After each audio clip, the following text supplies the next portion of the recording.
하나님의 말씀 구약성경 이사야 66장 15절 말씀부터 끝절 24절 말씀까지를 읽겠습니다. 보라, 여호와께서 불에 둘러싸여 강림하시리니 그의 수레들은 회오리 바람 같으리로다. 그가 혁혁한 위세로 노여움을 나타내시며 맹렬한 화염으로 책망하실 것이라. 여호와께서 불과 칼로 모든 혈육에게 심판을 베푸신즉 여호와께 죽임 당한 자가 많으리니 스스로 거룩하게 구별하며 스스로 정결하게 하고 동산에 들어가서 그 가운데 있는 자를 따라 돼지고기와 가증한 물건과 쥐를 먹는 자가 다 함께 망하리라. 여호와의 말씀이니라. 내가 그들의 행위와 사상을 아노라. 때가 이르면 문나라와 언어가 다른 민족들을 모으리니 그들이 와서 나의 영광을 볼 것이며 내가 그들 가운데서 징조를 세워서 그들 가운데서 도피한 자를 여러 나라 곧 다시스와 뿔과 활을 당기는 롯과 및 두발과 야완과 또 나의 명성을 듣지도 못하고 나의 영광을 보지도 못한 먼 섬들로 보내리니 그들이 나의 영광을 문 나라에 전파하리라. 나 여호와가 말하노라. 이스라엘 자손이 예물을 깨끗한 그릇에 담아 여호와의 집에 드림같이 그들이 너희 모든 형제를 문나라에서 나의 성산 예루살렘으로 말과 수레와 교자와 노새와 낙타에 태워다가 여호와께 예물로 드릴 것이요 나는 그 가운데서 택하여 제사장과 레인을 삼으리라. 여호와의 말이니라. 내가 지을 새 하늘과 새 땅이 내 앞에 항상 있을 것 같이 너희 자손과 너희 이름이 항상 있으리라. 나 여호와의 말이니라. 여호와가 말하노라. 매월 초하루와 매 안식일에 모든 혈육이 내 앞에 나와 예배하리라. 그들이 나가서 내게 패역한 자들의 시체를 볼 것이라. 그 벌레가 죽지 아니하며 그 불이 꺼지지 아니하여 모든 혈육에게 가증함이 되리라. 아멘. 살아계신 하나님의 말씀입니다. 이사야 66장 마지막 부분에 다시 한번 새하늘과 새 땅을 말씀하시는 그런 본문이 오늘 본문의 말씀입니다. 오늘 본문 말씀을 통해서 우리가 함께 기도할 제목을 나누며 이 새벽에 정말 주님의 뜻을 구하는 그런 새벽이 되시기를 바랍니다. 첫 번째로 우리에게 주시는 말씀은 하나님께서 심판하신다, 이렇게 표현을 하는 거죠. 그래서 오늘 본문에 보면은 불수레를 타시고 강림하셔서 아주 대단한 노여움을 나타내시고 맹렬한 화염으로 책망하신다, 이렇게 표현을 하고 결국 다 함께 망하리라. 여호와의 말씀이니라, 이렇게 오늘 17절 말씀까지 기록이 되고 있습니다. 하나님께서 심판하신다. 하나님이 그토록 싫어하시는 것을 하나님은 반드시 심판하신다. 하나님의 백성에 대해서 하나님이 가장 싫어하시는 것, 그것은 곧 불순종이었습니다. 말씀에 따르지 않고 제 멋대로 행했던 그런 불순종의 모습, 또 그 불순종은 어떤 모습으로 드러나는가 하니 우상 숭배로 드러났음을 보여줍니다. 한결같이 하나님의 백성은 하나님을 향하여 거역하고 불순종하고 원망하고 그리고는 꼭 하는 것이 우상 숭배였습니다. 오늘 본문에도 우상 숭배의 흔적을 계속해서 보여주시고 있습니다. 17절 말씀, 스스로 거룩하게 구별하며 스스로 정결하게 하고 동산에 들어가서 그 가운데 있는 자를 따라 돼지고기와 가증한 물건과 쥐를 먹는 자가 다 함께 망하리라. 여호와의 말씀이니라. 이 모든 행위는 다 우상 숭배의 모습이었습니다. 우상의 제물을 먹고 이겨 제사에 바치는 그런 동산에 들어가서 우상을 가운데 놓고서 둘러서서 돼지고기와 부정한 짐승과 쥐고기를 먹는 사람들 다 망하리라. 심판하신다. 바로 이것이 오늘 본문 말씀에서 이제 결론적으로 이사야가 이제 하나님의 백성에게 들려주는 그런 말씀입니다. 하나님 앞에 불순종한다, 곧 우상 숭배한다라고 하는 이 모습은 조금 신앙적으로 또는 신학적으로 표현해 볼 때는 하나님 중심으로 가지 않고 자기 의를 내세우는 자기 중심으로 가는 것이다. 이런 표현이 되겠습니다. 하나님은 하나님 중심으로 하나님이 주인 되시기를 원하시고 하나님이 정말 역사를 창조하시고 역사를 이어가시는 그런 주님이신데 인간은 계속해서 하나님께 불순종하고 하나님의 뜻을 따르거나 하나님을 중심하지 않고 인간을 중심으로 하면서 자신들에게 편리한 우상 숭배를 끊임없이 간직하고 있다는 것입니다.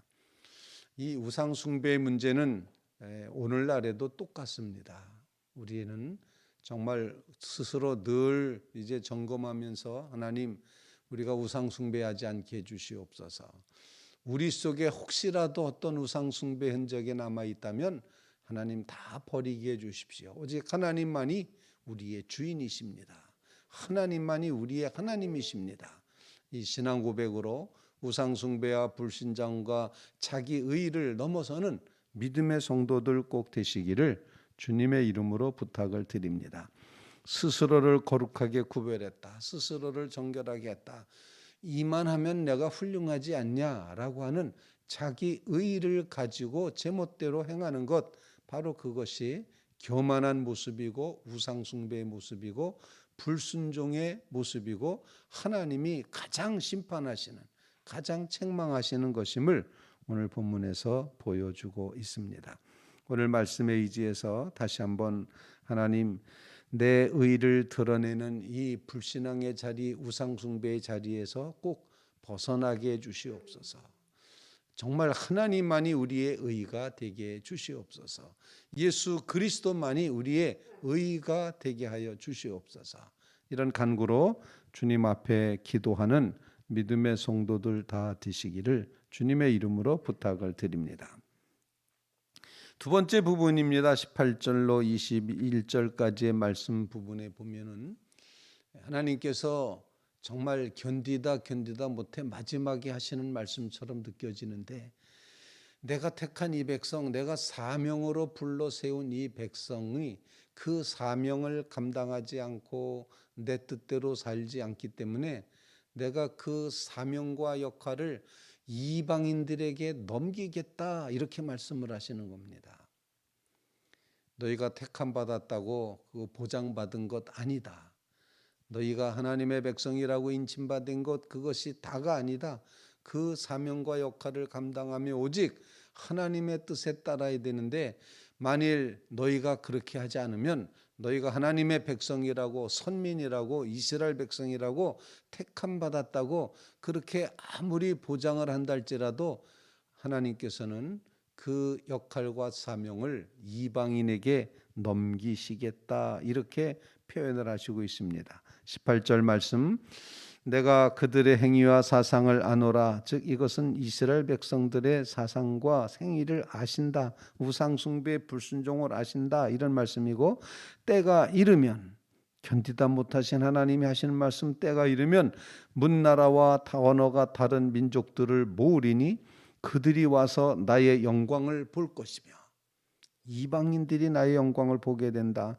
내가 그들 가운데서, 즉 이방인들 가운데서 징조를 세워서 이방인들 가운데서 도피한 자를 여러 나라, 이 모든 나라들, 또 나의 명성을 듣지도 못하고 나의 영광을 보지도 못한 먼 섬들로 보내리니 그들이 나의 영광을 문나라에 전파하리라. 이방인들이 하나님의 뜻을 먼 나라에까지 전파한다, 그 사명을 감당하게 된다 말씀하고, 20절 말씀, 나 여호와가 말하노라. 이스라엘 자손이 예물을 깨끗한 그릇에 담아 하나님께 집에 드린 같이 그들이, 이방인들이 너희 모든 형제를 문나라에서 나의 성산에서 예루살렘으로 말, 수레, 겨자, 노새, 낙타를 태우다가 여호와께 예물을 드릴 것이다. 이방인들이 하나님 앞에 나와 예배드린다, 예물을 드린다, 이렇게 표현하고, 내가 그들 중에서 제사장과 레위 사람들을 만들어 삼을 것이다, 세울 것이다. 이렇게 말씀합니다. 나는 그 가운데서 택하여 제사장과 레위인을 삼으리라. 여호와의 말이니라. 이 말씀은 정말 이스라엘 백성들이 듣기에는 이제까지 그래도 우리가 택한 백성이지, 우리는 구원이 보장돼 있어, 우리는 괜찮아, 우리는 승리할 수 있어, 우리는 하나님이 돌봐주실 거야, 왜? 우리는 하나님의 택한 백성이니까. 이렇게 아주 편협하고 정말 그랬던 그 민족주의, 택함 받았다는 이 선택주의, 바로 이런 믿음 가운데서 제멋대로 살았던 백성, 우리가 무슨 짓을 해도 하나님은 하나님의 백성이기 때문에 돌보실 거야, 이렇게 생각했던 그 백성을 향하여 하나님이 심판하시는 겁니다. 너희가 사명과 역할을 하지 않았기 때문에 그 사명과 역할을 이방인에게로 옮기겠다, 이방 사람이 할 것이다, 이렇게 선언을 하고 있습니다. 저는 본문 말씀을 읽으면서 우리가 하나님의 거룩한 백성이 되었다는 것 자체가 그것이 구원의 조건이 아니다. 하나님의 거룩한 백성의 사명과 역할을 감당해야지만, 그래야지만 그것이 구원이 되는 것이다. 택함 받았다는 것만 가지고는 되지 않고, 택함 받은 자가 그 택하신 분의 뜻을 따라서 사명과 역할을 잘 감당하며 주님 기뻐하시는 자리에 서게 될 때, 그때가 구원이다라는 생각을 하게 됩니다. 사랑하는 성도 여러분, 하나님은 이 땅에 하나님의 백성인 성도들이 제 몫을 제대로 감당하지 못할 때 하나님은 이방인을 들어서 그 사명을 감당하게 하실 수도 있다는 것. 하나님은 꼭 우리만 통해야 돼라고 생각해서는 안 된다는 것입니다. 하나님은 반드시 나를 통하셔야만 돼, 이런 교만도 우리가 버려야 된다는 것입니다. 하나님은 그 누구도 하나님의 백성으로 삼으실 수 있다. 하나님은 자기 백성을 향하여서 이렇게 가지셨던 관심이 흐트러지고 그 사명이 완수되지 않을 때 이방인에게로 넘기신다. 하나님은 하실 수 있다. 왜? 하나님이 주인이시기 때문이다. 우리는 이런 겸손한 마음으로 하나님, 우리에게 주어진 사명, 우리에게 주어진 이 촛대를 옮기지 말아 주시옵소서. 겸손히 그 사명 감당하겠습니다. 이런 기도 제목으로 주님 앞에 기도하는 믿음의 성도들 다 되시기를 주님의 이름으로 부탁을 드립니다. 세 번째 부분, 마지막 이사의 정말 결론 부분 22절 말씀, 내가 지을 새하늘과 새 땅이 내 앞에 항상 있는 것 같이 하나님의 백성 너희 자손과 너희 이름이 항상 내 앞에 있을 것이다 라고 말씀하시면서 여호와의 말이니라. 여호와께서 말씀하셨다. 23절도 여호와가 말하노라, 매월 초하루와 매 안식일에 모든 혈육이 내 앞에 나와 예배하리라. 여러분, 새하늘과 새 땅의 모습은 뭡니까? 하나님의 택한 백성, 하나님의 뜻에 따라 하나님 앞에 나와 하나님께 영광 돌리며 하나님께 예배 드리는 일입니다. 그래서 이사야의 결론, 새하늘과 새 땅의 삶의 모습은 예배 드리는 것이다, 이렇게 우리에게 가르쳐 주고 있습니다. 예배의 가치를 아느냐, 예배의 가치가 얼마나 중요한 줄 아느냐, 이 사실을 마지막 결론으로다 새하늘과 새 땅에 항상 내가 너희 앞에 있고 너희가 내 앞에 있고, 그리고 택한 백성 너희는 반드시 하나님 앞에 나와, 그것도 매 주일마다, 본문에는 매 안식일마다 이렇게 되어 있습니다. 매월 초하루와 매 안식일에 모든 혈육이 내 앞에 나와서 예배하리라. 하나님의 꿈입니다. 하나님의 이상입니다. 하나님의 가장 강력한 소망입니다. 여러분, 예배의 가치를 귀히 여기는 그런 믿음의 성도들 꼭 되시기를 주님의 이름으로 부탁을 드립니다. 그때 예배를 드리는 참 예배자들은 하나님이 구원해 주시지만, 그렇지 못했던 사람들은 다 멸망하여 있는 모습을 보게 된다. 그 마지막 구절입니다. 심판은 여전히 있다. 이 사실을 가르쳐 주고 있습니다. 그러므로 예배의 가치를 알고 하나님 앞에 나아가 예배하는 삶을 우리의 삶의 목적으로, 뜻으로 깨달으며 고백하며 살아가는 주의 성도들 다 되시기를 주님의 이름으로 부탁을 드립니다. 주님, 우리로 자기 의를 내세우는 우상숭배 불순종의 삶에서 건져 주시옵소서. 정말 주님만을 의지하겠습니다 고백하며 나가는 믿음의 성도들 되시기 바라고, 하나님은 반드시 나를 통하셔야 돼라고 이렇게 교만하게 생각했던 나 아니고는 안 돼라고 하는 이 하나님은 반드시 나를 택하실 거야, 나를 통해서 하실 거야 라고 하는 그것조차도 하나님 앞에 내려놓아야 된다는 사실. 하나님은 사명을 감당하지 못할 때는 옮겨가실 수 있다. 이 마음을, 이 겸손한 마음, 이 두려운 마음을 가지고 살아가게 하옵소서. 주님 앞에 기도하고, 새하늘과 새 땅의 모습은 오직 하나님 앞에 나아가 예배하는 것이며 예배의 가치를 귀중히 여기며 살아가게 주시옵소서. 간절히 간구하는 주의 백성들이 다 되시기를 주님의 이름으로 부탁을 드립니다. 우리 같이